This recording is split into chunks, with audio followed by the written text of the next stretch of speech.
Então, boa noite a todos. Espero que vocês consigam aproveitar a nossa discussão de hoje, a nossa exposição, e que isso os ajude a ir melhor na realização do Enem, que vocês tenham um resultado proveitoso. E também a geografia vai além do Enem. A geografia é a nossa vida, é a nossa vivência.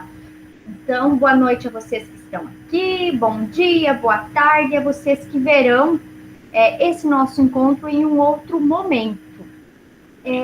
Sobre geografia no Enem, ou em qualquer outra prova, em qualquer outro vestibular, é sempre um leque muito amplo.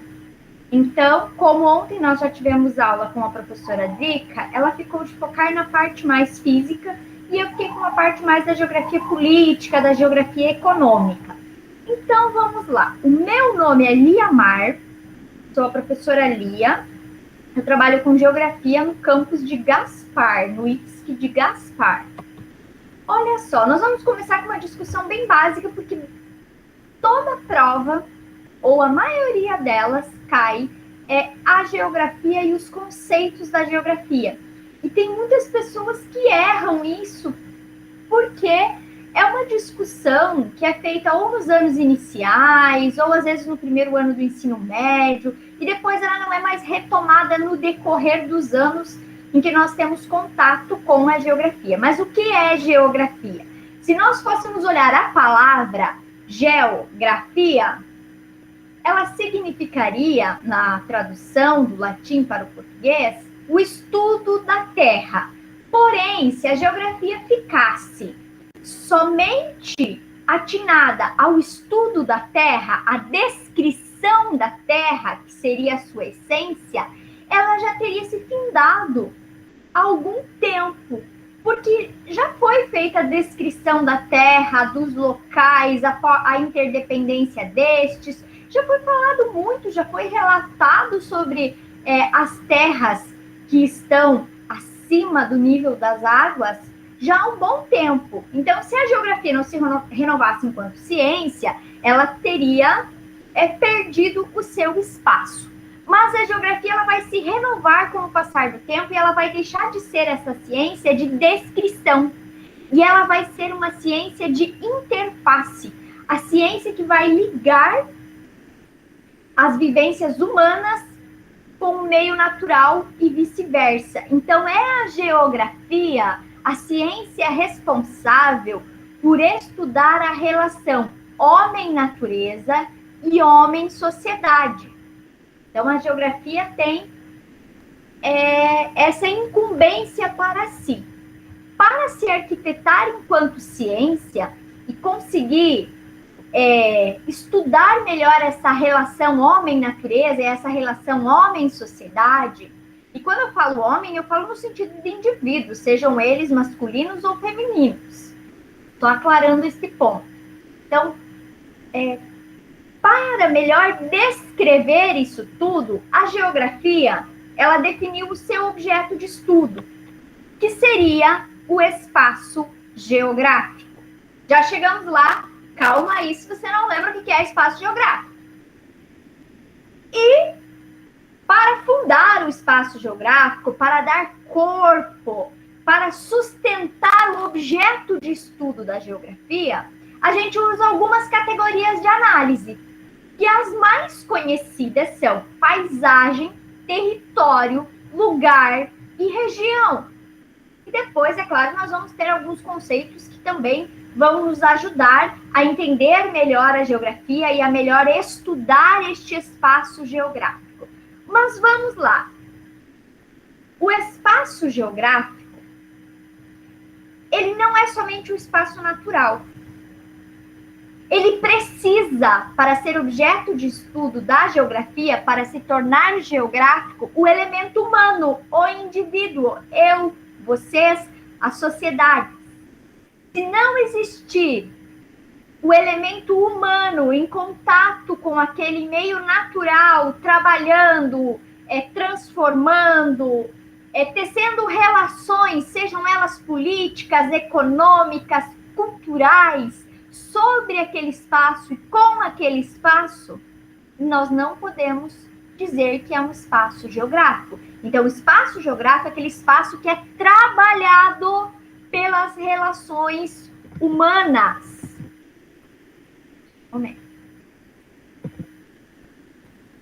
Vamos lá. A primeira categoria é a paisagem. Aqui não está em uma ordem de importância, é uma ordem aleatória. A primeira delas é a paisagem. E por que eu vou iniciar pela paisagem? Porque a paisagem é uma das categorias de mais fácil entendimento. E é uma das categorias que vai nos ajudar a entender o espaço geográfico e a fundamentar o espaço geográfico. Paul Vidal de Lablache, que foi um dos precursores da geografia, ele dizia que a paisagem é tudo aquilo que o olhar alcança. Veio um brasileiro, geógrafo, chamado Milton Santos, de renome internacional, e dá uma complicada. É claro que antes de Milton Santos, outros autores existiram, tentando dar maior robustez a essa colocação de Paul Vidal de Lablache. Mas Milton Santos, ele vai dizer que a paisagem é além daquilo que se vê. A paisagem é tudo aquilo que os nossos sentidos conseguem apreender, conseguem perceber. Então, a paisagem é o que o nosso olho enxerga, é o que ouvimos, é o que sentimos, são as texturas, os cheiros, tudo que é percebido pelos nossos sentidos. E a paisagem é uma das categorias mais usuais e mais conhecidas, porque normalmente você pode retratar uma paisagem. Muitas vezes você não consegue retratar o que você está sentindo, o que você está ouvindo, os cheiros, mas você consegue retratar o que você está vendo. Então, a paisagem, ela é uma das categorias mais conhecidas da geografia justamente pela sua praticidade. Ela é uma categoria muito prática, ela é uma categoria que pode ser sentida.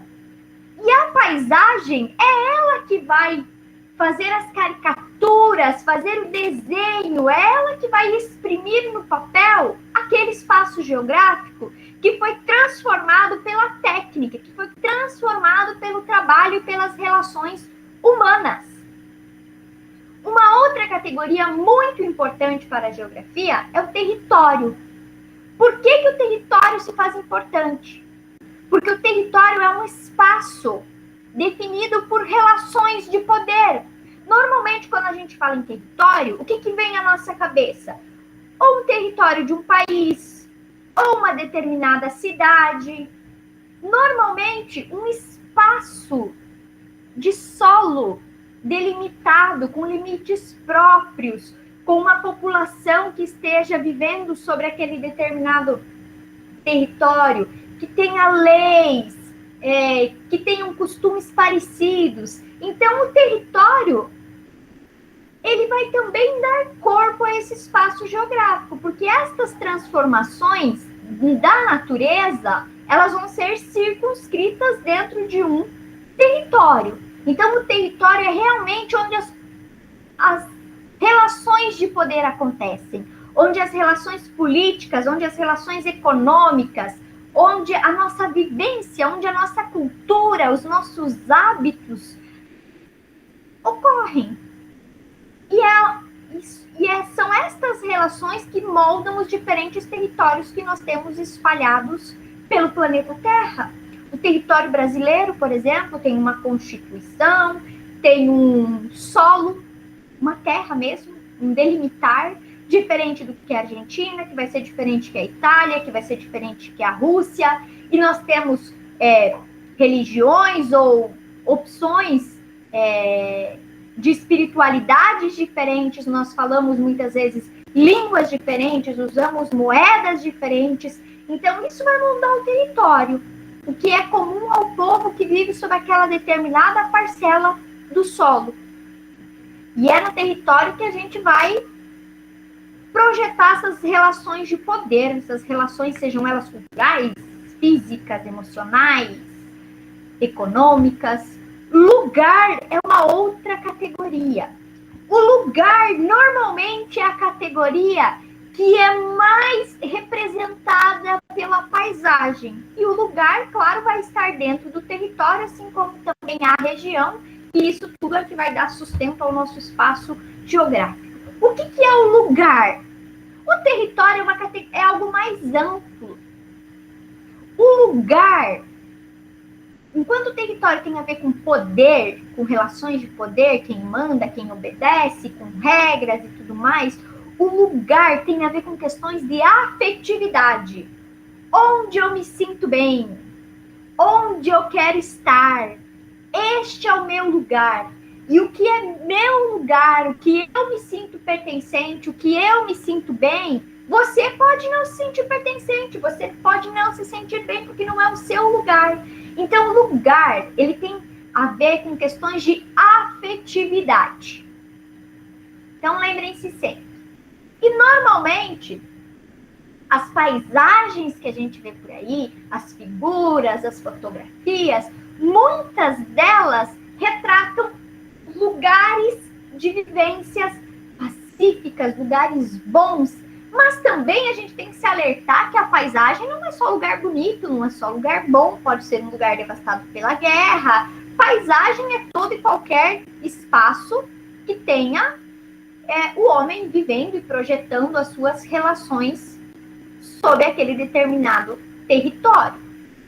E nós podemos pegar este território, onde nós projetamos as nossas relações de trabalho, as nossas relações de poder, e nós podemos dividi-los em região.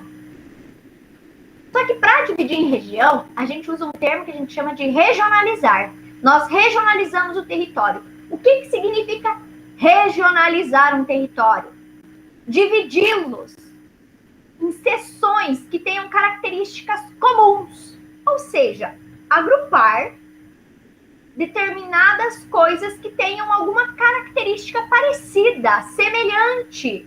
Então, o território brasileiro, por exemplo, o IBGE dividiu ele em algumas regiões. A região norte, digamos que devido principalmente à presença da floresta amazônica, a região nordeste, devido à caatinga, devido ao polígono das secas, a região centro-oeste, devido ao Pantanal, devido à expansão da fronteira agrícola, a região sudeste, devido à sua industrialização, a região sul, que já é uma região de clima mais temperado, onde nós vamos ter a ecorregião das araucárias. Então, ao dividir o território brasileiro em regiões, o IBGE, que é o que está representado nesta figura, é esta regionalização, a regionalização do IBGE, ele usa características próprias e ele descreve, sempre que você encontrar um mapa deste ou uma figura desta, é possível que junto venha a descrição. Olha, para regionalizar o Brasil desta forma, o IBGE considerou tais e tais e tais critérios. Então, nós podemos regionalizar qualquer território, um grande território, um pequeno território, mas nós temos que deixar claro quais são os critérios que nós vamos utilizar para dividir aquele determinado território naqueles fragmentos. O que eles têm de diferente? O que une cada um daqueles espaços? Então, imagine, território, região, lugar, paisagem, estão todos entrelaçados e é isto que vai sustentar o espaço geográfico, que é onde a geografia atual se detém a estudar. Por que eu fiz esta breve retomada desses conteúdos com vocês? Porque em todo o Enem caiu uma pergunta relacionada ou ao espaço geográfico ou estas categorias de análise. E vamos para estas questões. Trouxe para vocês questões de Enems variados. Então, tem questão de 2009, tem questão de 2012, tem questão de 2020, são várias questões. Então, a primeira delas, portadora de memória, a paisagem ajuda a construir os sentimentos de pertencimento. ela cria uma atmosfera que convém aos momentos fortes da vida, às festas, às comemorações. Olha só, a paisagem traz consigo, ou seja, aquele desenho, aquele retrato daquele determinado lugar, ele traz consigo recordações, memórias. Quem fez essa afirmação foi Paul Claval, um geógrafo muito conhecido também, no livro Terra dos Homens, a Geografia. Vamos à questão. No texto é apresentada uma forma de integração da paisagem geográfica com a vida social. Neste sentido, a paisagem, além de existir como forma concreta, ou seja, ela existe lá no território, a paisagem está materializada. Aquele lugar que normalmente é desenhado, é retratado, ele existe ou ele existiu em algum momento histórico. Claro, não estamos falando de obras de arte abstrata, de cubismo, ou de qualquer expressionismo, de qualquer outro movimento artístico. Nós estamos falando do retrato de um lugar, de um cenário. Então, no texto é apresentada uma forma de integração da paisagem geográfica com a vida social. Nesse sentido, a paisagem, além de existir como forma concreta, apresenta uma dimensão. E aqui tem as questões. Política de apropriação efetiva do espaço? Lá no texto me falou de memória, me falou de momentos vividos nesse lugar. Normalmente pela pessoa que retratou essa paisagem, que foi às festas, que viveu, que comemorou. Não está falando de política. B. Economia de uso de recursos, econômica do uso de recursos do espaço, também não está fazendo nenhuma menção à economia ou aos setores da economia ou alguma atividade econômica. Privada de limitação sobre a utilização do espaço? Não, ela está falando que eu estou vivendo aquele sentimento, que eu estou, aquele espaço, que eu estou construindo sentimentos com aquele espaço. Natural de composição por elementos físicos do espaço? Não, também. Não está falando que é só uma natureza natural. Está falando que a paisagem é de festas, de comemorações, então significa que já tem um grupo social vivendo sobre aquela natureza e, consequentemente, transformando aquela natureza. Então, só vai nos restar a última. Ela apresenta uma dimensão simbólica de relação subjetiva do indivíduo com o espaço. O que significa dizer uma relação subjetiva? Aquela relação que só você vai ter com aquele determinado lugar. É algo nosso, é algo subjetivo, é algo seu, é algo particular. Então, eu tenho aquele sentimento de afetividade com aquela determinada paisagem, ou eu tenho um sentimento de horror àquela determinada paisagem que eu vi retratada, eu não gosto, eu me sinto mal. Então, nem sempre a gente tem sentimentos bons por determinados territórios ou por determinadas paisagens. A gente também pode ter uma certa aversão. Então, a paisagem, ela vai retratar tanto o meio, tanto a paisagem humana, ou a paisagem antrópica, ou a paisagem cultural, como a paisagem natural. Mas a paisagem natural, aquela natureza primitiva, aquela natureza primeira, ela basicamente inexiste no nosso planeta. É algo muito difícil de ser encontrado. Então, o que a paisagem vai desenhar, vai dar vida, vai dar corpo? Vai dar corpo à paisagem que já é transformada em um espaço geográfico, ou seja, onde já tem a presença de indivíduos, até mesmo porque para alguém retratar um determinado espaço, ele tem que tê-lo visto, tem que ter estado lá em um determinado momento.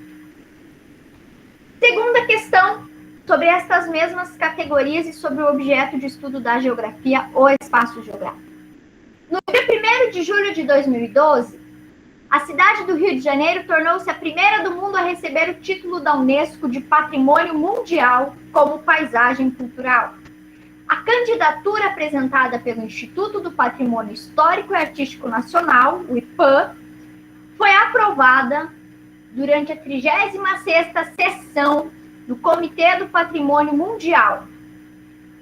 O presidente do IPAN explicou que a paisagem carioca é a imagem mais explícita do que podemos chamar de civilização brasileira, com sua originalidade, desafios, contradições e possibilidades.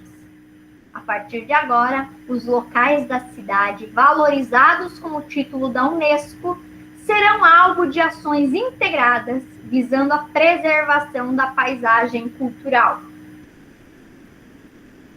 Tem a fonte de onde este texto foi tirado e coloca: o reconhecimento da paisagem em questão como patrimônio mundial deriva da presença do corpo artístico local, imagem internacional da metrópole, herança de prédios da ex-capital do país, lembrando que Rio de Janeiro foi a segunda capital do Brasil, a primeira foi Salvador, na época do ciclo do ouro, a capital foi transferida para o Rio de Janeiro, só depois que foi para Brasília. Diversidade de culturas presentes na cidade, ou relação sociedade-natureza de caráter singular. Primeira coisa, às vezes ler aquele texto todo nos embaralha, então você leia a primeira vez o todo e a segunda você lê o que realmente é importante. Porque a resposta, ela está bem clara aqui. Só que se a gente lê o texto somente uma vez, ela acabou passando batida. Olha só o miolinho, o cerne da questão. Voltando para o textinho. O presidente do IPAM explicou que a paisagem carioca é a imagem mais explícita do que podemos chamar de civilização brasileira, com sua originalidade, desafios, contradições e possibilidades. Ou seja, Rio de Janeiro ganhou esse título porque ele é um lugar original, ele é um lugar singular, que tem atrativos, sejam eles culturais, sejam eles naturais, econômicos, muito peculiares, muito singulares. É por isso que ele vai levar esse título. Não é só pelo aspecto cultural, não é só pelo aspecto econômico, não é só pelo aspecto natural, é pelo conjunto. Então, descarta-se a primeira, não é só pelo corpo artístico, não é pela presença, pela imagem internacional da metrópole, até porque nós temos metrópoles muito mais expressivas do que o Rio de Janeiro no contexto mundial. Não é pela herança dos prédios de quando Rio de Janeiro era a capital do país. Poderia até ser pela diversidade das culturas, mas não é só isso que o texto está se referindo. Olha, ele fala, é uma imagem explícita da sua originalidade. Originalidade a gente pode traduzir também como singularidade. Olha, então a questão certa seria relação sociedade-natureza de caráter singular. Olha a próxima. No aluir das paredes, no ruir das pedras, no esfacelar do barro, havia um longo gemido. Era o gemido soturno e lamentoso do passado, do atraso, do opróbrio. A cidade colonial imunda, retrógrada, emperrada nas velhas tradições, estava soluçando no soluçar daqueles apodrecidos materiais que desabavam. Mas o hino claro das picaretas abafava esse projeto impotente. Com que alegria cantavam elas, as picaretas regeneradoras. E como as almas do que ali estavam compreendiam o que elas diziam, no clamor incessante e rítmico, celebrando a vitória da higiene, do bom gosto, da arte. Então, é uma crônica do Olavo Bilac, ali tem de onde ela foi retirada, mas esta crônica, ela estava lá na parte das ciências humanas, porque ela está querendo retratar justamente a desconstrução de um espaço urbano, de uma cidade. Eles estão tirando o que já não havia mais uso, o que estava em desuso, com as picaretas que cantavam, né? O fato delas baterem no material, delas destruírem, emitem som. Então, eles estavam reformando toda uma cidade. E daí ele pergunta, de acordo com o texto, a picareta regeneradora do alvorecer do século XX significa a erradicação dos símbolos monárquicos? Não. A reestruturação de edificações seculares? Está derrubando, está desabando, está dando fim àquele material. Então, não é uma restauração de obras antigas, não. Uma interrupção da especulação imobiliária? Não, muito pelo contrário. Você está revitalizando um lugar que provavelmente vai ter uma maior especulação imobiliária sobre ele depois. Reconstrução das moradias populares? Até poderia, mas não está falando nada de moradia popular.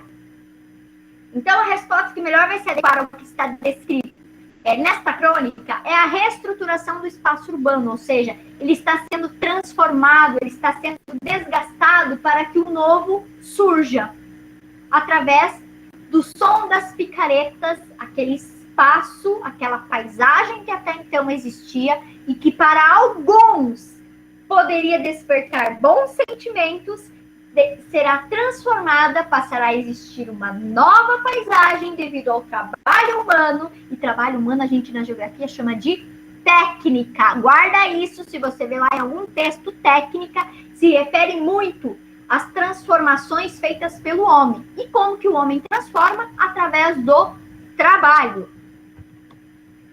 Mais uma questão nesse viés. O meu lugar tem seus mitos e seres de luz. É bem perto de Oswaldo Cruz, Cascadura, Vaz Lobo, Irajá. O meu lugar é sorriso, é paz, é prazer. O seu nome é doce dizer. Madureira, ai, ai, ai. É uma música, eu não vou cantar, certo? Em cada esquina, um pagode, um bar, em Madureira. Império e Portela também são de lá, em Madureira. E no Mercadão, você pode comparar. Você pode comprar. Por uma pechincha, você vai levar um dengo, um sonho para quem sonhar em Madureira.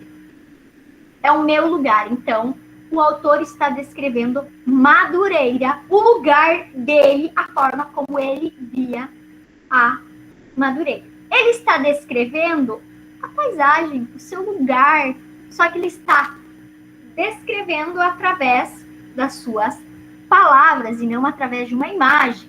O trecho da canção indica um tipo de interação entre o indivíduo, nós, e o espaço, ou seja, o território, o lugar, se for o teu lugar de pertencimento, de apego. Essa interação explícita na canção expressa um processo de autossegregação espacial.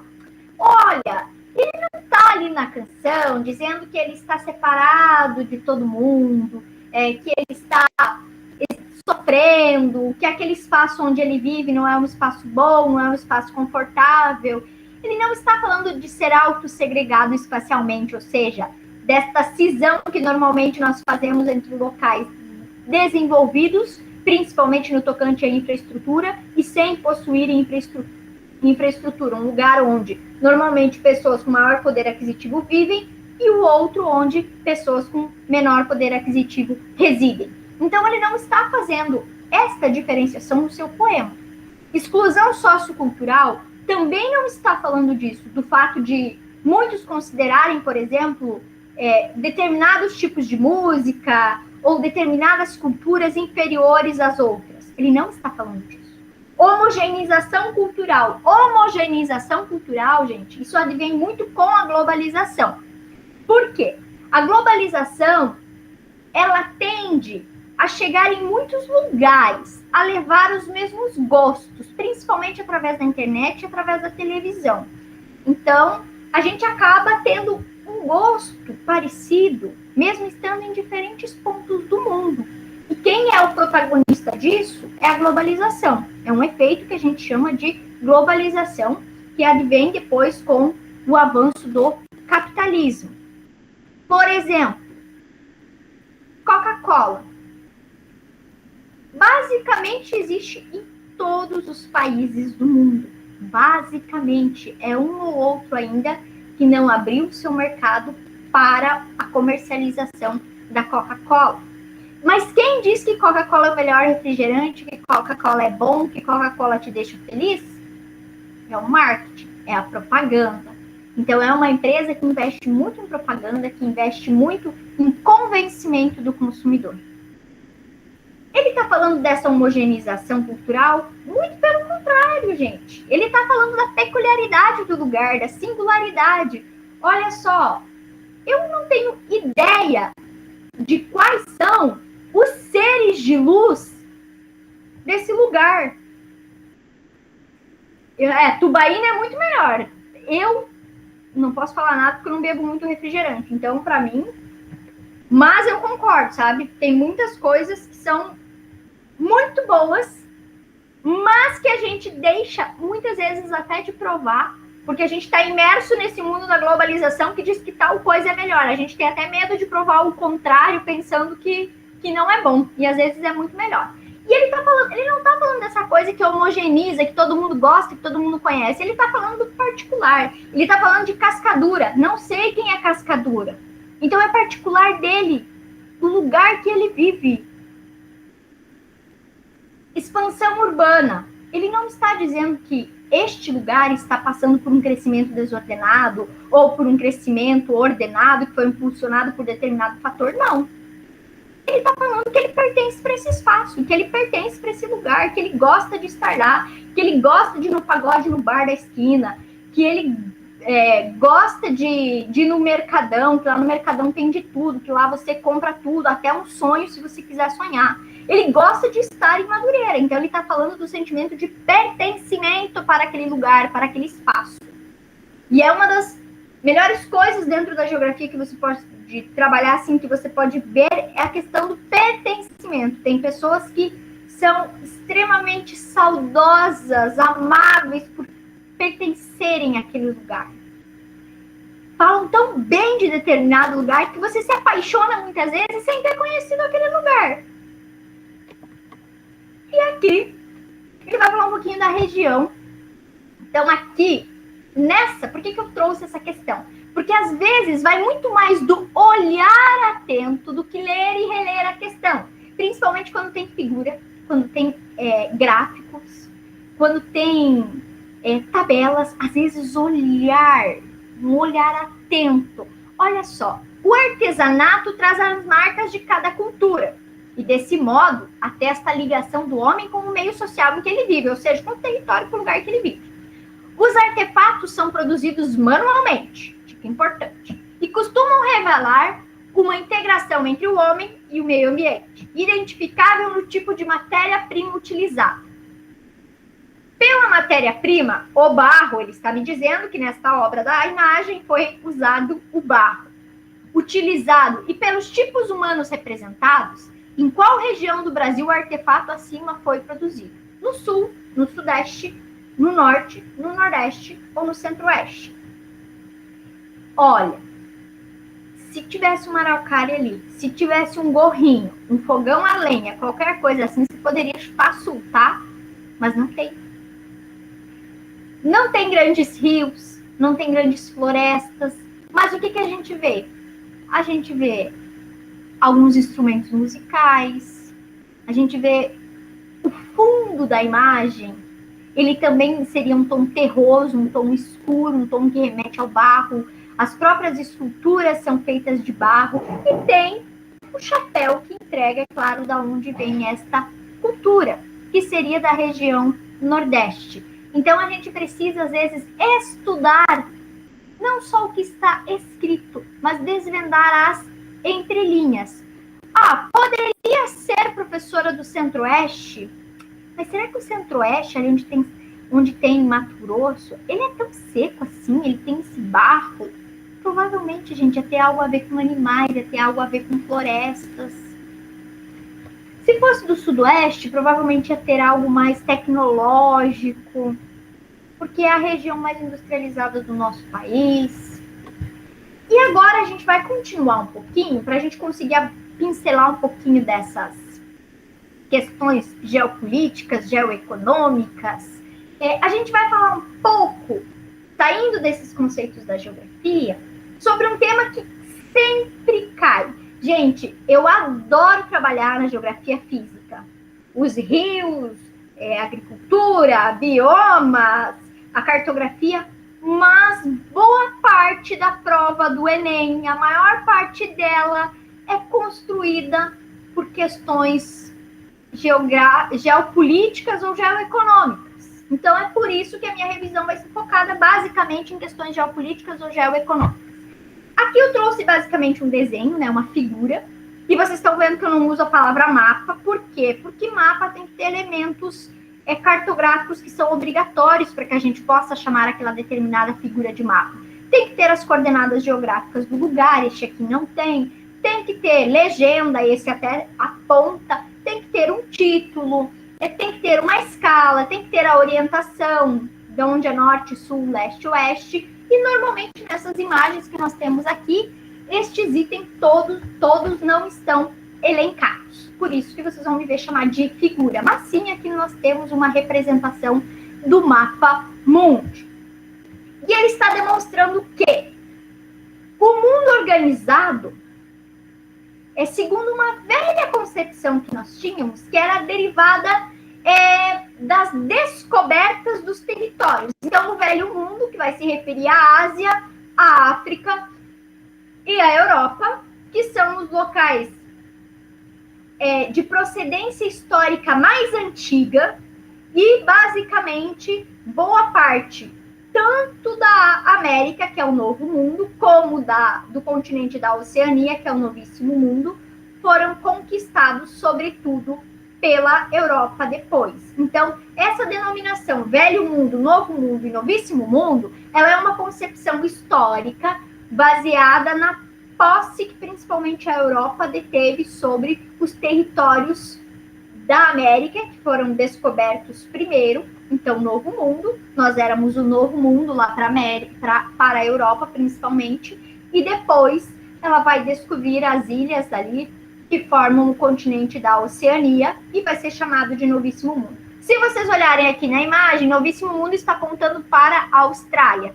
Não é somente esta ilha que faz parte do continente oceânico. Aqui tem a Nova Zelândia, mas é que normalmente aponta-se para a Austrália porque ela é a maior ilha, ela é a maior porção de terras do continente oceânico. Mas a Oceania toda é formada por um conjunto de mais de 10 mil ilhas, certo? Mas é claro que não tem todos aqueles pontinhos aqui, seria inviável reproduzir dessa forma. Então, caso vocês tenham uma contextualização dessas, lembrem-se. Isso é uma concepção que adveio ainda antes de nós sermos independentes. Outra concepção que a gente deve ter em mente, que a gente sempre deve focar. Nós passamos pelo período de colonização, pelos períodos de revolta. A geografia e a história, gente, elas sempre andam muito coladas uma na outra. Pelo período de revoluções, de independências, de guerras civis, até nós temos uma certa tranquilidade pairando no ar. A boa parte de todos os países americanos, do continente americano, já estavam independentes. A África já tinha passado pelo seu processo de descolonização. Os países da Oceania também já estavam independentes. E a gente vai ver um processo industrial acontecer. Então, a gente vai ter a primeira revolução industrial, que vai ficar mais restrita aqui ao Reino Unido, à França, que vai ficar mais restrita à Europa. Uma segunda revolução industrial, porque vai mudar o foco, né? Vai mudar principalmente as formas de se produzir e o combustível usado. Então, já vai ser mais abrangente, além da Inglaterra, além da França, já vem para a Alemanha, já vem para o Japão, já vem para os Estados Unidos. Uma terceira revolução industrial, então, quando a gente vai inserir a energia hidrelétrica, ou seja, fornecida pela água. Então, a gente vai ter um boom. A nossa primeira revolução industrial, ela vem ancorada no carvão. Carvão foi tema da COP26 agora. e uma das metas mundiais é reduzir ou basicamente anular o uso de carvão como fonte produtora de energia, mas ele já vem sendo utilizado há muito tempo, desde a primeira Revolução Industrial. A China, por exemplo, é um país que tem boa parte das suas indústrias ancoradas na energia carbonífera. É muito poluente. Na segunda Revolução Industrial, então, a gente vai ter o uso do petróleo. Fiz esse adendo porque talvez vocês tenham esquecido e às vezes é importante. E na terceira Revolução Industrial, a gente vai ter principalmente o uso da energia hidrelétrica. Mas no decorrer dessas revoluções industriais, até antes da Primeira e da Segunda Guerra Mundial, nós tínhamos uma ordem mundial que era chamada de multipolar, porque nós tínhamos diversas fontes emanadoras de poder. Quem que eram essas fontes que emanavam poder? Quem eram os países desenvolvidos? Quem eram os poderosos? Quem conseguia se industrializar? Então, na primeira Revolução Industrial, a gente vai ter Reino Unido, liderado principalmente pela Inglaterra, e a França. Com a segunda Revolução Industrial, a descoberta do petróleo, o uso do petróleo como fonte de energia, a gente já vai ter, além da Inglaterra, além da França, a gente vai ter a Alemanha, o Japão e os Estados Unidos. Então, antes da Primeira e da Segunda Guerra Mundial, a gente pode falar que a gente estava em uma ordem mundial de muitos polos. Ou seja, quem emanava poder eram estes países, principalmente Inglaterra, França, Alemanha, Japão e Estados Unidos, que eram países que emanavam poder, eram países que estavam à frente do processo de industrialização. Depois da Primeira Guerra e da Segunda Guerra Mundial, principalmente na Segunda Guerra Mundial, a gente vai passar a viver um momento que a gente chama de ordem mundial bipolar. O que significa dizer que nós estamos vivendo em um mundo bipolar? Nós estávamos vivendo em um mundo onde nós tínhamos dois polos de poder. Um polo de poder era comandado pelos Estados Unidos, que liderava as ideologias capitalistas. E do outro lado, nós tínhamos a União Soviética, que era o bloco formado pelos países socialistas, que era comandado pela Rússia, e defendiam as ideologias socialistas. E capitalismo e socialismo já é uma discussão bem batida, acredito que vocês já saibam. Então, durante a Guerra Fria, nós tínhamos esse mundo bipolar. Então, antes da Guerra Fria, antes das duas guerras mundiais, nós tínhamos uma ordem mundial que era multipolar, principalmente depois da independência dos países americanos, da independência dos países oceânicos. A gente passou a viver em um mundo onde quem mandava mais era o país que melhor se industrializava, ou que mais rapidamente se industrializava. Depois da Segunda Guerra Mundial, a gente vai entrar num período histórico chamado de Guerra Fria. A Guerra Fria vai ser o embate entre essas ideologias capitalistas lideradas pelos Estados Unidos, socialistas pela União das Repúblicas Socialistas Soviéticas. Este embate vai perdurar por anos, vai perdurar desde, basicamente, o final da Guerra Fria até 1990, até 1991. Então, no contexto histórico, a Guerra Fria teve um fim recentemente. Nunca houve confronto direto entre os Estados Unidos e entre a Guerra Fria, mas decorrentes desses tiveram. Teve a crise dos mísseis em Cuba em 62, teve guerras na Grécia, crise dos mísseis em Berlim, teve guerra na Coreia, no Vietnã, que foi uma das guerras mais sangrentas. E normalmente o que acontecia? Quando uma guerra, quando um conflito eclodia em um destes países, tanto os países capitalistas quanto os países socialistas injetavam dinheiro e mandavam pessoal para lá, porque eles tentavam dominar aquele território que estava sob tensão, para que, ao final, quando eles ganhassem aquele conflito, aquela batalha, aquele território tomasse para si aquele ponto de vista político, aquele ponto de vista ideológico. Então, por exemplo, no Vietnã, o Vietnã ficou dividido muitos anos, uma parte sendo comandada pelo bloco socialista, uma parte sendo comandada pelo bloco capitalista, até que uma guerra vai eclodir e no Vietnã o lado capitalista não logrou êxito, porque o Vietnã tem uma topografia toda especial e o lado dos vietcões que eram socialistas tinham um grande conhecimento da geografia do lugar e acabaram logrando êxito na guerra. Então, assim, houve conflito direto entre Estados Unidos e União das Repúblicas Socialistas Soviéticas? Não houve. Nós estávamos em um mundo bipolar nessa época, onde eram as duas grandes potências. Mas houveram diversos outras guerras que decorreram dessa cisão, dessa ruptura entre esses dois polos. E além do mais, por exemplo, nós temos um assunto que está muito em voga agora, que é a questão do Talibã lá no Afeganistão.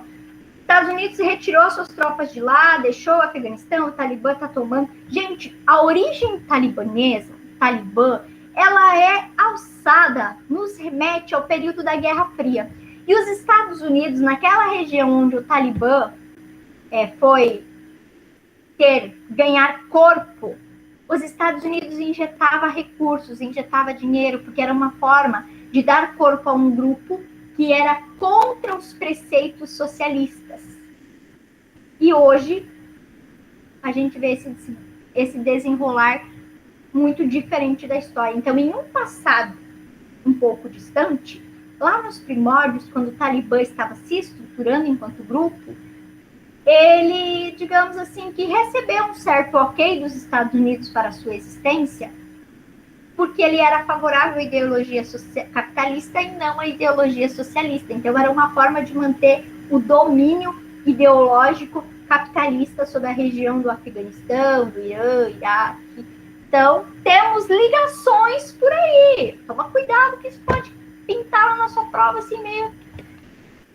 a gente vai ter o quê? Embates em quais áreas, então, entre esses dois países? Nos filmes, nas propagandas, nas Olimpíadas, a corrida espacial, a corrida armamentista, a corrida bélica, que são materiais feitos especialmente para explorar espaço ou para guerras, enfim. Então, a gente vai ter isso durante a Guerra Fria. Os Estados Unidos projetando aquela ideia de ser forte, de propriedade privada, do individualismo, e já o socialismo, tudo mais aquilo voltado para a comunidade, para a família. Eles trabalhavam até mesmo com estes valores. Enquanto o cinema norte-americano estava explorando a figura do Capitão América, a figura do James Bond, a gente tinha um cinema socialista que estava defendendo as questões de uma família unida, de uma mulher que trabalhava em casa, que atendia ao marido, atendia aos filhos. Então, a gente tem diversos embates durante este mundo bipolar. Não é somente aquilo que a gente fala, é só uma guerra espacial, uma guerra militar. Não, é uma guerra que aconteceu no cinema, nos esportes, porque o setor olímpico, por exemplo, era polarizado. Era Estados Unidos de um lado, Rússia do outro, tentando ver quem sempre levava mais medalhas, quem sempre tinha mais vantagem. E guerras mesmo vai acontecer, são muito sangrentas, as principais são essas que estão aqui. A crise dos mísseis de Cuba de 62, crise de Berlim de 48, a Grécia em 47, guerra do Vietnã, que vai começar em 64, vai acabar em 75, das Coreias, que vai começar em 50, vai acabar em 53. Então, nós temos, sim, guerras decorrentes da Guerra Fria. E após a Guerra Fria, esse mundo bipolar, ele vai se tornar multipolar novamente. E a gente tem vários polos de poder. Mas olha que interessante, ele não é só multipolar como ele era lá antes da Guerra Fria, antes das guerras mundiais. Ele tem uma palavrinha antes do multipolar, que é uni. É um mundo unimultipolar. Por que unimultipolar? O único polo de poder militar mais soberano, de maior força, é os Estados Unidos. Mas polos econômicos nós temos múltiplos, inclusive o Japão, a China, Dinamarca. Então, aqui a gente vê as grandes influências, as grandes áreas de influência que vão se formar no pós-Guerra Fria. Os Estados Unidos dominando basicamente toda a América, a Europa dominando a Europa, uma parte da Península Arábica e a África, e a região dos Estados Unidos aqui dominando a região das ilhas aqui, e esta região mais leste. E se vocês perceberem ainda, neste mapa, nesta figura, desculpa, tem uma zona de influência destacada em roxo, que é a zona de influência dos Estados Unidos. E ele está aqui, ó, sob Tóquio, capital do Japão. Você pode pensar, mas o Japão tem a sua própria zona de influência, por que ele está submetido aos Estados Unidos? O Japão, desde o final da Segunda Guerra Mundial, ele tem uma relação muito intrínseca com os Estados Unidos. Ele foi bombardeado pelos Estados Unidos, principalmente as cidades de Hiroshima e Nagasaki, mas os Estados Unidos foi quem reconstruiu, foi quem injetou dinheiro para reconstruir o Japão. Os Estados Unidos e o Japão têm essa relação de reconstrução até hoje. Por exemplo, o Japão não é por falta de competência, não é por falta de conhecimento, não. O Japão até hoje não tem exército. O Japão não tem exército militar, ele não tem exército para guerras. Por quê? Porque os Estados Unidos estão lá dizendo, olha só, vocês foram penalizados com a Segunda Guerra Mundial. Eu tô aqui, eu tô dando apoio para vocês, eu tô dentro do território de vocês. Se vocês forem atacados, eu, os Estados Unidos, defendo vocês. O mesmo acontece com a Alemanha. Eles também não querem que a Alemanha tenha exército, essas coisas. Já é uma penalidade imposta até pelo fim da Segunda Guerra Mundial, porque foram países que receberam sanções porque foram os perdedores dessa guerra. Mas no Japão, a presença estadunidense é muito forte. É tão forte que o Japão, por exemplo, não tem um exército militar para ataques ou defesas, enfim, durante guerras. Isso por isso que essa área de influência dos Estados Unidos abocanha, digamos assim, o Japão. O Japão, ele é muito forte economicamente, ele é muito forte industrialmente, tecnologicamente, mas quando a gente fala em militar, ele está totalmente atrelado aos Estados Unidos. Então, cuidado, que sempre tem uma pegadinha falando disso por aí. E essa, então, é a nossa divisão atual, a divisão que mais cai, a divisão norte e sul. Mas é uma divisão política, é uma divisão econômica, não é uma divisão de norte que está acima da linha do Equador e de sul que está na parte inferior da linha do Equador. Não é isso, não é a linha Equador, não são os aspectos geográficos que estão mandando nessa divisão. O que está mandando nessa divisão é o fato do país ser desenvolvido economicamente ou do país não ser desenvolvido economicamente, dele ter influência política ou dele não ter influência política. Olha só, e além do mais, não é só economicamente, ele também tem que ter bons índices sociais, tem que ter um IDH bom, IDH, Índice de Desenvolvimento Humano. Então, é os países do norte e os países do sul. Tem muitas charges que dizem os países do norte e os países do sul.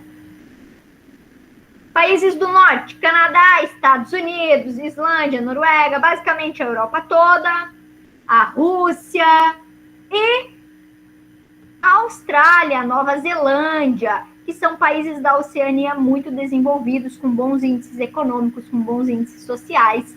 Ó, o Japão, um país desenvolvido. Aí vocês vão me perguntar, tá, mas e a China? E a China que tá ali, ó, batendo nos Estados Unidos, batendo na porta dos Estados Unidos todos os dias? Por que a China não é um país do sul? A China apresenta bons índices econômicos, bons índices de industrialização, apesar de que usa muito combustível carbonífero, ainda isso polui muito seu meio ambiente.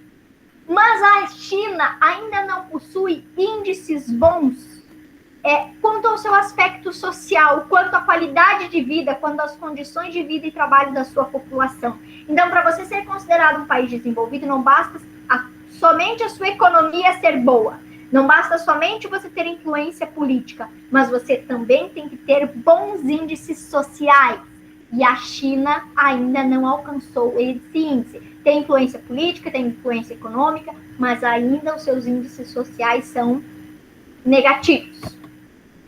E aqui é a mesma imagem, ela vai retratar os países do norte, os países do sul também, ou como normalmente se diz, as regiões do Mandar, que são as iluminadas, que são onde nós temos as indústrias, os grandes polos de poder de hoje, e as regiões do fazer, que são aquelas regiões que estão mais opacas, que estão mais apagadas, e normalmente são as regiões que obedecem, são as regiões que fazem, que produzem, que têm aquelas indústrias que produzem os produtos com menor empregabilidade de tecnologia, mas os cérebros, onde se produz mesmo a essência da indústria, a essência da tecnologia, está nessas regiões iluminadas.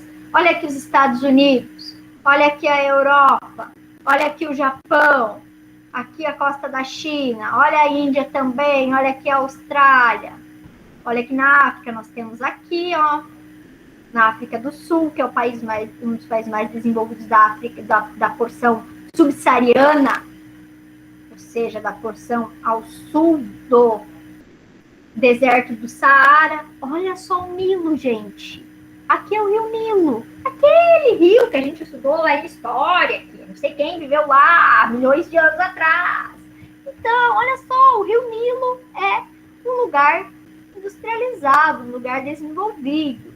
Olha só, no Brasil nós também temos alguns pontos de luz, conforme a gente vai saindo do nosso litoral, estes pontos vão diminuindo. Então, basicamente, o quê? As regiões do mandar, as regiões onde tem o poder centralizado e as regiões que obedecem, as regiões que não têm muitas escolhas a não ser andar naquela direção que os demais países ordenam. E a tal da globalização, a tal famigerada globalização que advém com o capitalismo e que não é igual para todo mundo. Ela é seletiva, tem lugares que ela acontece de uma maneira, tem lugares que ela acontece de outro. Ela não chegou em todos os recântitos do nosso planeta ainda, não. Ela vai indo e vai chegando nos lugares e vai tentando homogeneizar as pessoas, os gostos, o modo de vida, vai tentando colocar para a gente aquilo que os padrões determinados pelos países de maior poder aquisitivo, de maior poder econômico, dizem que é correto. E, dependendo do nosso porte, do nosso estado, a gente acaba assumindo isso como uma verdade, mas nós não temos como fugir da globalização. Nós estamos imersos nisso, as nossas leis trabalhistas, os nossos arranjos políticos, eles estão imersos nesse mundo capitalista global. Mas nós podemos, é claro, conservar as nossas pequenas singularidades da nossa cultura, da nossa forma de se portar, deixar coisas que nos tornam únicos, que não podem morrer. É a nossa forma de estar presente nesse meio.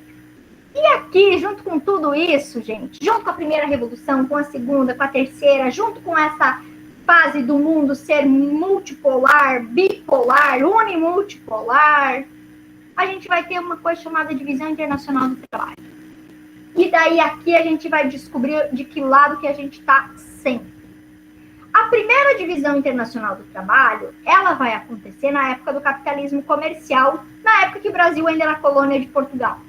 E eles vão mandar para cá manufaturas, uma delas que está retratada em todos os livros de história, que chegou aqui primeiro, que ganhou basicamente todos os nossos indígenas eram os espelhos.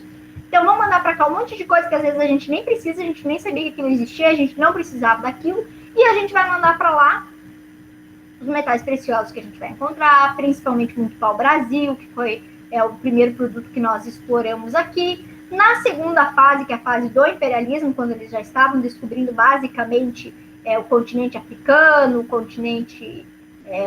estavam, assim, tomando conta do continente africano, eles já tinham o continente africano, já usavam o continente africano como fonte de escravos, mas o tomar das terras mesmo vai acontecer durante o capitalismo industrial. Então, a gente vai continuar do segundo lado da DIT, nós estávamos aqui, éramos colônia de exploração, a gente vai continuar deste lado da DIT, da Divisão Internacional do Trabalho, mandando para eles ouro, porque a gente já estava entrado no ciclo do ouro, cana-de-açúcar, algodão. Então, os nossos produtos vão todos para a nossa metrópole, no caso Portugal, e Portugal destinava uma parte à Inglaterra, porque Portugal tinha muita dívida com a Inglaterra, e eles vão mandar para nós produtos industrializados, porque eles já estavam na época da primeira Revolução Industrial, adentrando a segunda Revolução Industrial.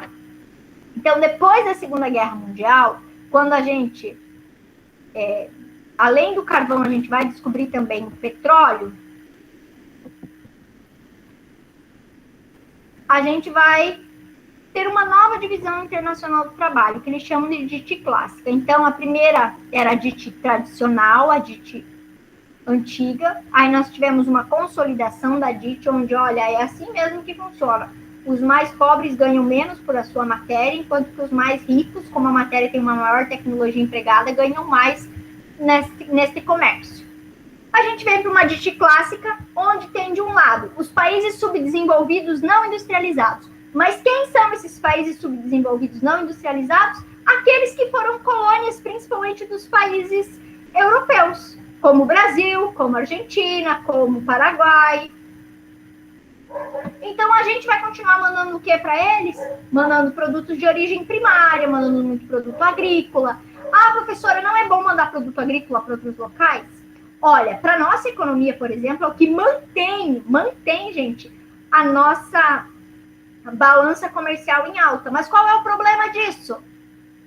O problema é que o nosso produto, o preço de comercialização dele é muito pequeno, ele é muito baixo, porque ele é um produto de pouca tecnologia agregada. Agora, a gente compra qualquer chip, é um horror, porque ele tem uma alta tecnologia agregada.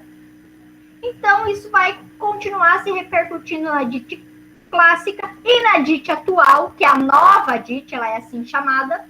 Nós somos países subdesenvolvidos e industrializados, ou seja, a gente se industrializou. Mas se industrializou como? Com que custo? Normalmente porque os países industrializados, ricos, investiram no nosso país, adentraram o território do país, construíram as suas empresas aqui e agora contratam a nossa mão de obra. Então, o Brasil é repleto de indústrias, tem um monte de indústrias, que legal. Boa parte disso tudo não pertence a nós, pertence a corporações internacionais que podem fechar boa parte dessas indústrias no momento que normalmente bem entendem.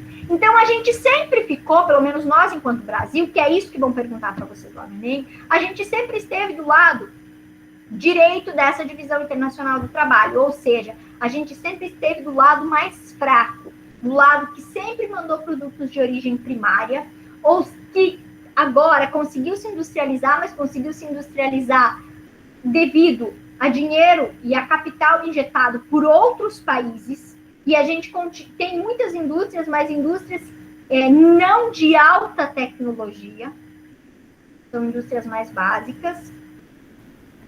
E quem continua a governar esse mundo econômico são os países que realmente detêm poder e que realmente detêm a alta tecnologia, que tem centros de estudos para desenvolver produtos novos e produtos melhores a todo e qualquer instante. Então, vamos lá para algumas questões. Voltando lá para o início, os soviéticos tinham chegado a Cuba muito cedo, na década de 60. Esgueirando-se pela fresta aberta pela imediata hostilidade norte-americana em relação ao processo social revolucionário. Durante 3 décadas, os soviéticos mantiveram sua presença em Cuba, com bases e ajuda militar, mas, sobretudo, com todo o apoio econômico, que, como saberíamos, anos mais tarde, mantinha o país à tona. Embora nos deixassem dívida com os irmãos soviéticos, e depois com os seus herdeiros russos, por cifras que chegariam a 32 bilhões de dólares, ou seja, o que era oferecido em nome da solidariedade socialista tinha um preço. O que esse texto está falando? Que a Rússia ajudou Cuba, mas que tinha um preço, não era de graça. O que esse texto está revelando? Busca pela neutralidade política? Não, está sendo cobrado, não tem nada de neutralidade aqui. Estímulo à competição comercial? Como? Se Cuba já sai devendo 32 bilhões de dólares para a Rússia. Subordinação à potência hegemônica? Yes. Cuba recebeu ajuda socialista, ou seja, do bloco da União das Repúblicas Socialistas Soviéticas, e agora está atrelado a isso porque tem uma dívida de 32 bilhões de dólares. Daí aqui vai dizer, elasticidade das fronteiras geográficas, as nossas fronteiras elas são fluidas.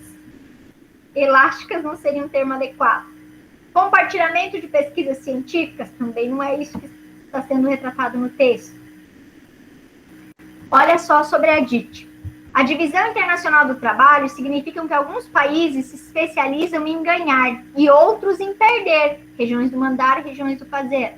Nossa comarca no mundo que hoje chamamos América Latina foi precoce.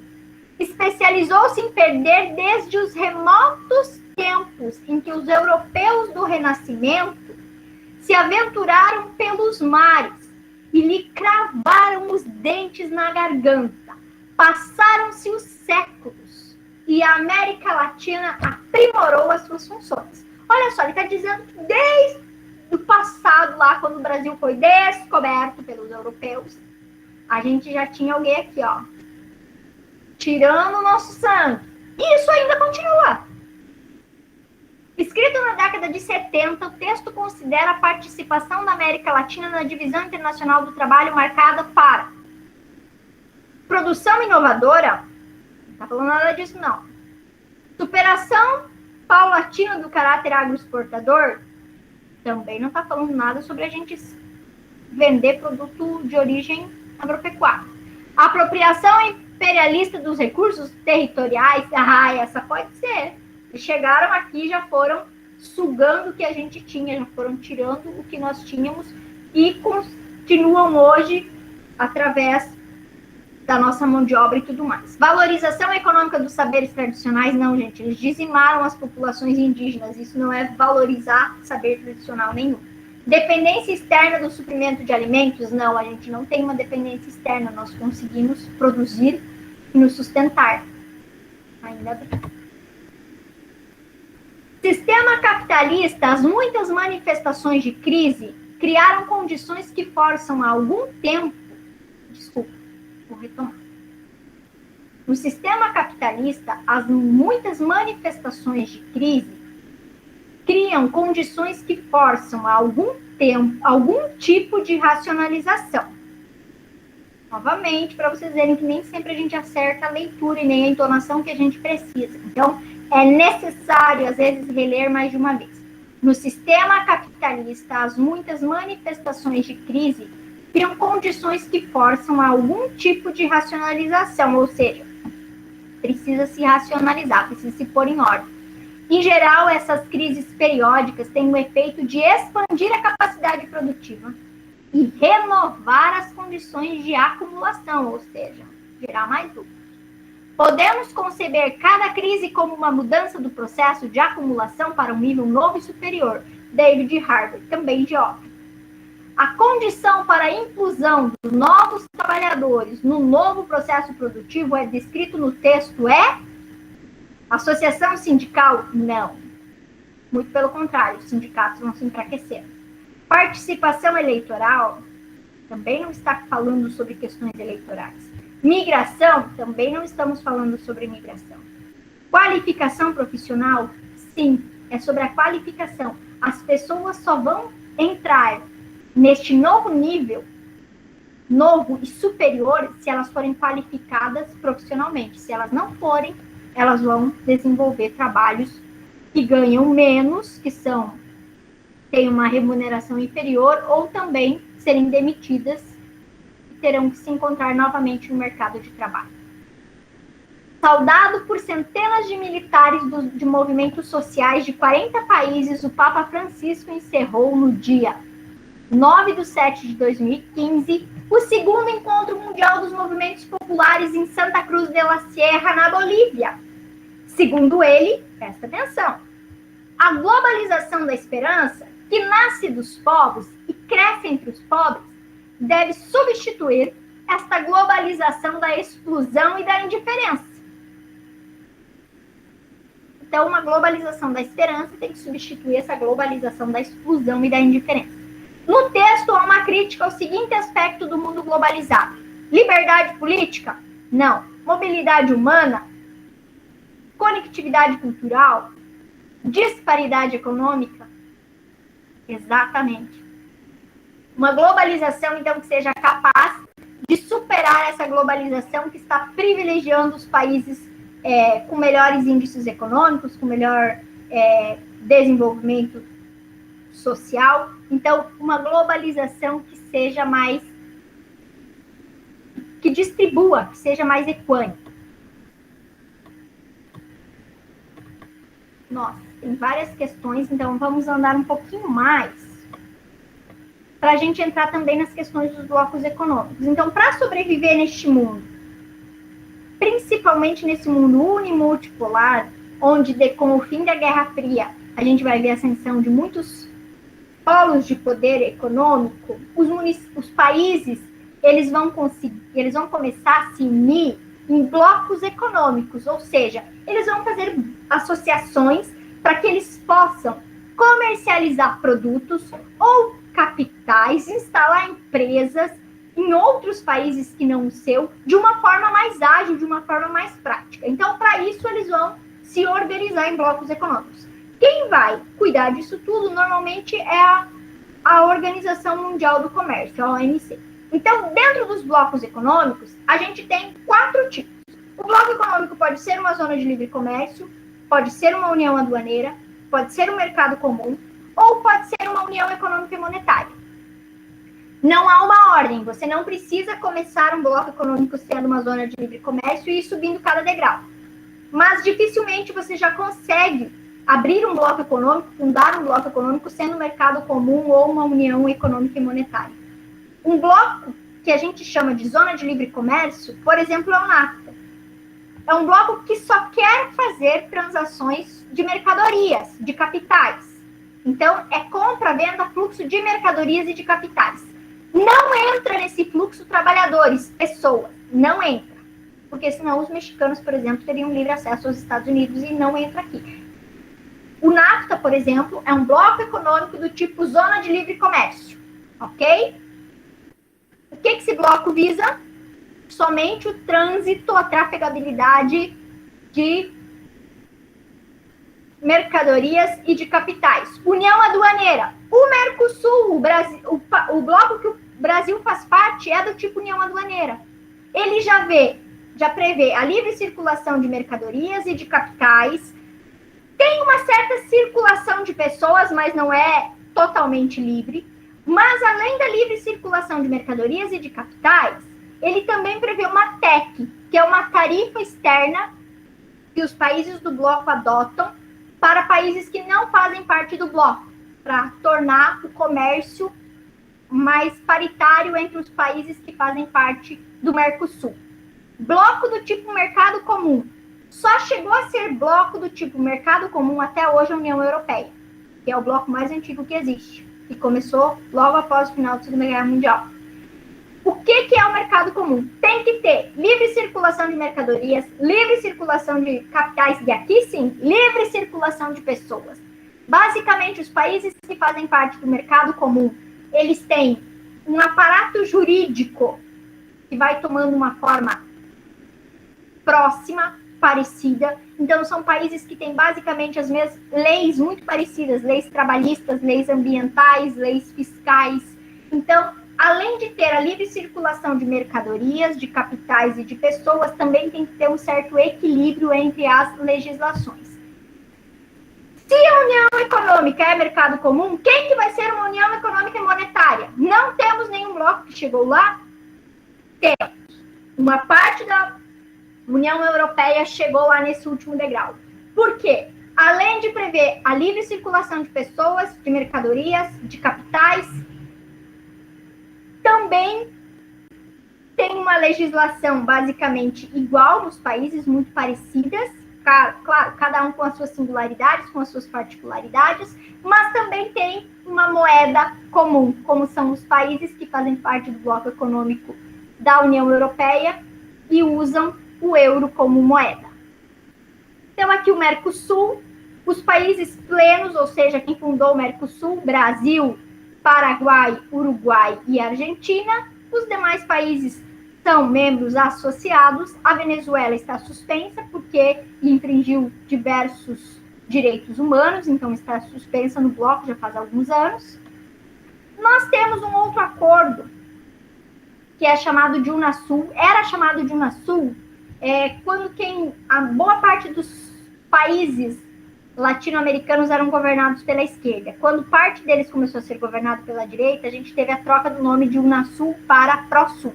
Mas é muito mais uma questão de ideologia. O Unasul era ligado muito mais à esquerda, Prosul muito mais ligado aos partidos de direita.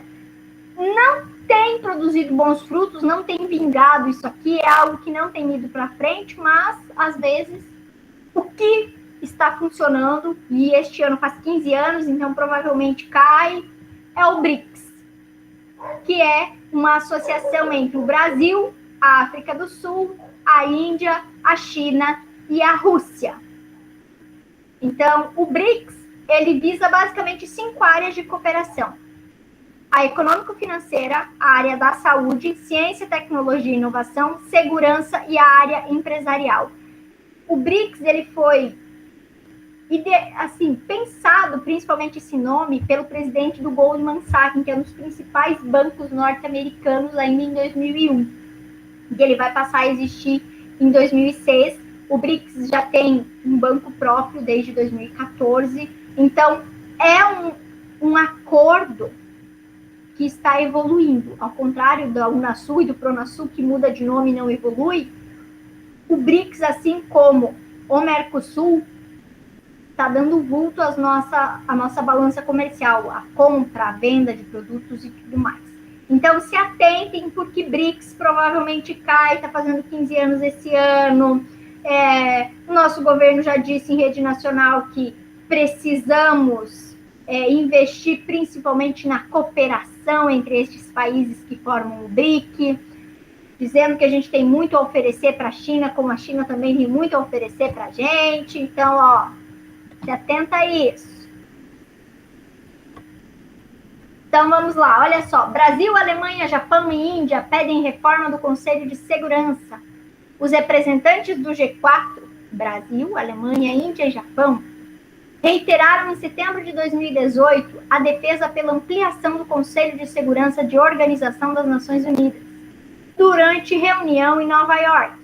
Em declaração conjunta de 10 itens, os chanceleres destacaram que o órgão, no formato que está, com apenas 5 membros permanentes e 10 rotativos, não reflete o século XXI.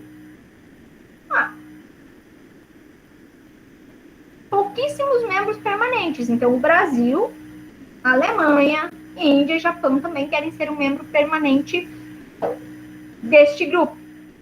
A reforma do Conselho de Segurança é essencial para enfrentar os desafios complexos de hoje. Como aspirantes a novos membros permanentes de um conselho reformado, os ministros reiteraram o seu compromisso de trabalhar para fortalecer o funcionamento da ONU e da ordem multilateral global, bem como seu apoio às respectivas candidaturas, afirma a declaração conjunta, ou seja, afirma o documento que eles apresentaram. Os países mencionados no texto justificam sua pretensão com base na seguinte característica comum: a extensividade da área territorial. O Brasil até poderia ser, a Índia também, mas o Japão e a Alemanha são países pequenos de território. Protagonismo em escala regional, claro. Brasil tem uma grande expressividade dentro da América Latina, principalmente na América do Sul. A Índia também tem grande expressividade, a Alemanha, o Japão tem uma grande área de influência. Investimento em tecnologia militar, o Japão nem pode, o Japão nem exército tem. Desenvolvimento de energia nuclear, também não, nem Japão nem Alemanha podem, porque é uma sanção da Segunda Guerra. Disponibilidade de recursos minerais, poderia até ser, mas aqui, em nenhum momento do texto, ele fala que estes países possuem recursos minerais. Ele vai falar que são países que têm um destaque na sua área de atuação. Então, a resposta correta seria B. Embora inegáveis os benefícios que ambas as economias têm auferido no intercâmbio comercial, o Brasil tem rejeitado seu objetivo de desenvolver com a China uma relação comercial menos assimétrica. As exportações brasileiras de produtos básicos, especialmente soja, minério de ferro e petróleo, compõem, dependendo do ano, algo entre 75% e 80% da pauta, ao passo que as importações brasileiras consistem aproximadamente em 95% de produtos industrializados chineses, que vão desde os mais variados bens de consumo até máquinas e equipamentos de alto valor. Ou seja, nós mandamos para lá produtos basicamente de ordem agrária, de ordem extrativa, e a gente compra produtos de maior tecnologia.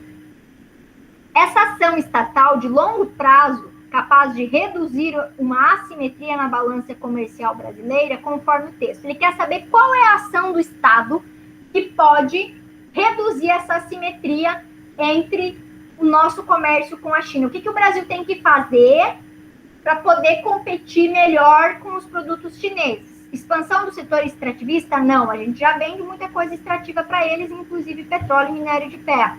Incremento da atividade agrícola? Não, a gente manda muita soja já para lá, não é isso. A gente está querendo se livrar desses produtos mais baratos, digamos assim. Diversificação da matriz energética. Nossa matriz energética, graças a Deus, é ótima, talvez vocês tenham visto na aula de hoje, principalmente a gente tem muito acesso à água, nós somos um território muito privilegiado por isso. Fortalecimento da pesquisa científica, isso, porque se você investir em pesquisas científicas, a gente também vai conseguir fazer produtos de alta tecnologia, de alto valor agregado, e a gente vai conseguir competir de igual para igual. Aqui, vamos ver a última questão. A bandeira da Europa não é apenas um símbolo da União Europeia, mas também da unidade da identidade da Europa no sentido mais alto. O círculo de estrelas douradas representa a solidariedade e a harmonia entre os povos da Europa. Ele está descrevendo a bandeira da União Europeia, do bloco econômico. É um fundo azul com estrelas douradas. E ele vai perguntar: a que se pode atribuir a contradição intrínseca entre o que propõe a bandeira da Europa e o cotidiano vivenciado pelas nações integrantes da União Europeia? Primeiro, qual que é a contradição? Ele quer saber isso. O que tem de estranho? O que não casa nessa relação entre a bandeira da União Europeia, que é algo harmônico, algo bonito, e entre realmente a realidade dos 27 países que fazem parte da União Europeia? O que não está casando aí? Ele vai colocar: ao contexto da década de 30, no qual a bandeira foi forjada e em que se pretendia a fraternidade entre os povos traumatizados pela Primeira Guerra Mundial. Não era fraternidade, não era somente a fraternidade, mas se queria o desenvolvimento, a reconstrução desses povos. O termo fraternidade foi um pouquinho... Ao fato de que o ideal de equilíbrio implícito na bandeira nem sempre se coaduna com os conflitos e rivalidades regionais tradicionais. Ou seja, não é porque está lá bonito, dizendo que tudo está perfeito na Europa, que os países convivem bem, que isso realmente acontece na prática. Não, nós temos diversos conflitos internos dentro da Europa e dentro do próprio bloco econômico, até que o ano passado e esse ano culminou na saída do Reino Unido do bloco econômico, num momento que a gente chama de Brexit, ou seja, a saída do Reino Unido do bloco econômico da União Europeia. Por que o Reino Unido vai querer sair do maior bloco econômico do mundo?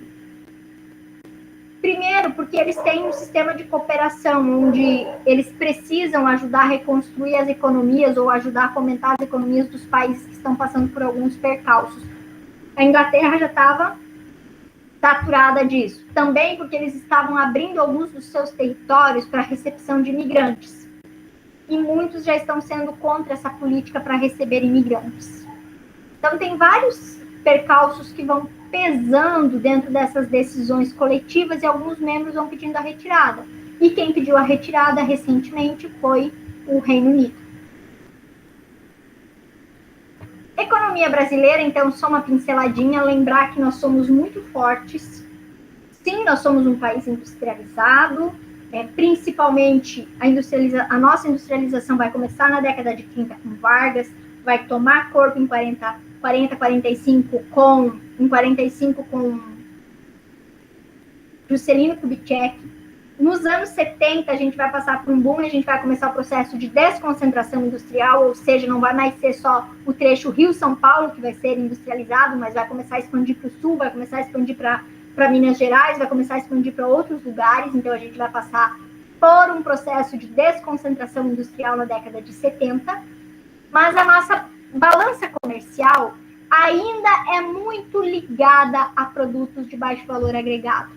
Nós exportamos muita soja, muito café, muita laranja, muitos minérios de ferro, muito petróleo in natura, que são produtos que demandam de tecnologia para serem fabricados, para serem cultivados, para serem extraídos, mas que eles são produtos in natura, eles não são produtos com muito refino, não são produtos muito industrializados. Então, a gente realmente está tendo, mesmo durante a pandemia, um saldo positivo da nossa balança comercial, mas se deve ao nosso agronegócio, se deve ao setor extrativista e ao setor agropecuário.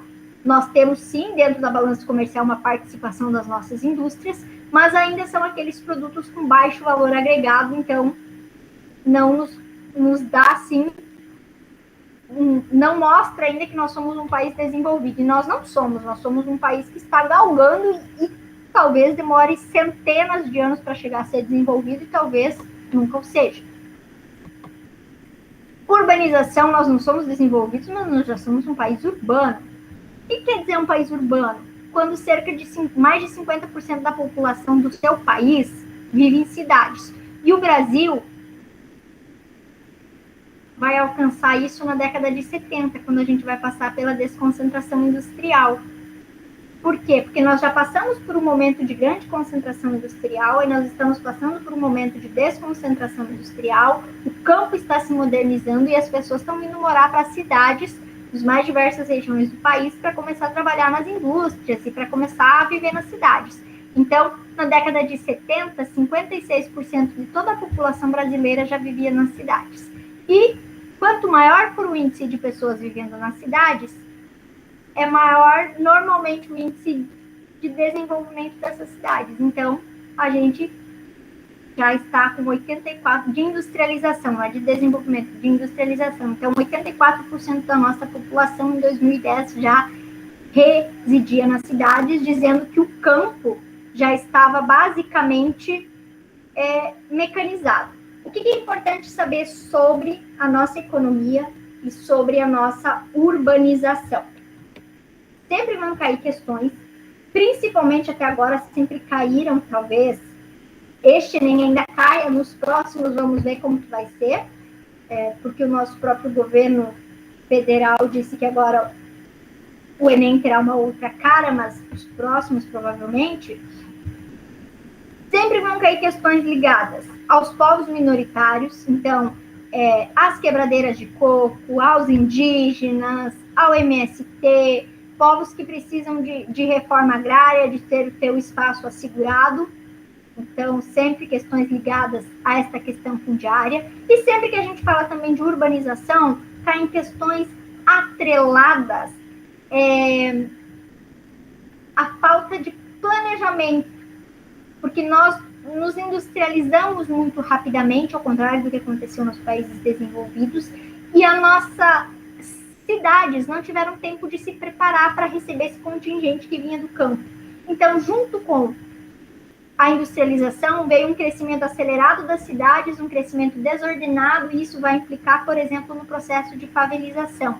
Então, sempre percebam que as nossas provas, principalmente quando está falando de economia brasileira e quando está falando de urbanização brasileira, eles têm esse viés, ou vai falar sobre esse problema da falta de estrutura das nossas cidades, e quando se fala da nossa economia, além de falar da nossa base agroexportadora, vai falar também das questões dos povos minoritários e dessa questão da distribuição de terras no Brasil. Certo? questões? Querem conversar? Tem alguma pergunta?